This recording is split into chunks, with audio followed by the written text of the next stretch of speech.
ഒരാഴ്ച നീണ്ടുനിന്ന hospital face കഴിഞ്ഞു. പക്ഷേ ഇപ്പോഴാണ് റിയൽ ആയിട്ടുള്ള ചലഞ്ച് തുടങ്ങിയിരിക്കുന്നത്. മോൻ്റെ സർജറിയുടെ കാര്യമാണ് പറഞ്ഞത്. സർജറിയൊക്കെ കഴിഞ്ഞ് നമ്മൾ വീട്ടിലിപ്പോൾ എത്തി. ഫുൾ ടൈം അവന് റെസ്റ്റ് പറഞ്ഞിട്ടുണ്ട്. നമ്മൾ തന്നെ വേണം ഓൾമോസ്റ്റ് എല്ലാ കാര്യങ്ങളും ചെയ്തു കൊടുക്കാൻ. ഞാനീ പറഞ്ഞ പോലെ ഫുൾ ടൈം ഓൾമോസ്റ്റ് കൂടെ തന്നെ ഉണ്ട്. സർജറിയുടെ സമയത്തുണ്ടായിരുന്ന പോലത്തെ ടെൻഷൻ ഇപ്പോൾ ഇല്ല. ഗവൺമെൻറ് ഹോസ്പിറ്റലായതുകൊണ്ട് ഒരാൾ അവിടെ നിൽക്കാൻ പാടുള്ളൂ എന്ന് പറയുമെങ്കിലും ഒന്നിൽ കൂടുതൽ പേരുടെ ആവശ്യം അവിടെ ഉണ്ടായിരുന്നു. അങ്ങനത്തെ കാര്യങ്ങളൊന്നും ഇപ്പോൾ വേണ്ടല്ലോ. നമ്മളിപ്പോൾ വീട്ടിലെത്തിയെന്ന് പറഞ്ഞ് നമ്മുടെ റെസ്പോൺസിബിലിറ്റി തീരുന്നില്ലല്ലോ. ഈ ദിവസങ്ങളിൽ ഞാൻ റീസെൻ്റായിട്ട് തുടങ്ങിയിരുന്ന എൻ്റെ റൊട്ടീനൊക്കെ കംപ്ലീറ്റ് പൊളിഞ്ഞു. ഡയറ്റ്, വർക്കൗട്ട്, എന്തിന് സ്ലീപ്പ് പോലും പ്രോപ്പറല്ല. ഹോസ്പിറ്റൽ കേസ് വന്നാൽ അങ്ങനെയാണല്ലോ. അങ്ങനെ മൊത്തത്തിൽ നോക്കിയാലും മെൻ്റലി ആയാലും ഫിസിക്കലി ആയാലും ഞാൻ നല്ല ടയേർഡാണ്.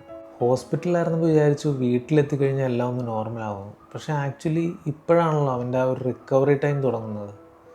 അപ്പോൾ അതിൻ്റേതായ ശ്രദ്ധ നമ്മൾ കൊടുത്തേ പറ്റുള്ളൂ.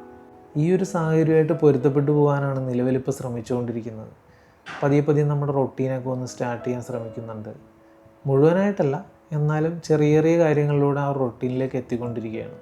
അതിൻ്റെ ഭാഗമായിട്ട് ഇപ്പോൾ ഫുഡ് കൺട്രോൾ ചെയ്യാൻ തുടങ്ങി. 1-1.5 ആഴ്ചയായിട്ട് ഫുഡൊന്നും പ്രോപ്പർ അല്ലായിരുന്നു. ചെറുതായിട്ടാണെങ്കിലും ഇതിൻ്റെ ഇടയിൽ സമയം കണ്ടെത്തി ചെറിയ രീതിയിൽ വർക്കൗട്ട് സ്റ്റാർട്ട് ചെയ്തു. ഒപ്പം തന്നെ മൈൻഡൊക്കെ ഒന്ന് കാമാക്കാൻ ശ്രമിക്കുന്നുണ്ട്. ഇതൊന്നും ഇല്ലെങ്കിൽ ഉറക്കം ഒന്ന് പ്രോപ്പറാവണം, അതിന് വേണ്ടിയിട്ടും ട്രൈ ചെയ്യുന്നുണ്ട്. ഞാനീ ചെയ്യുന്നതൊന്നും പെർഫെക്റ്റ് അല്ല, പക്ഷേ ഞാൻ സ്റ്റോപ്പ് ചെയ്യുന്നില്ല. കാണാം.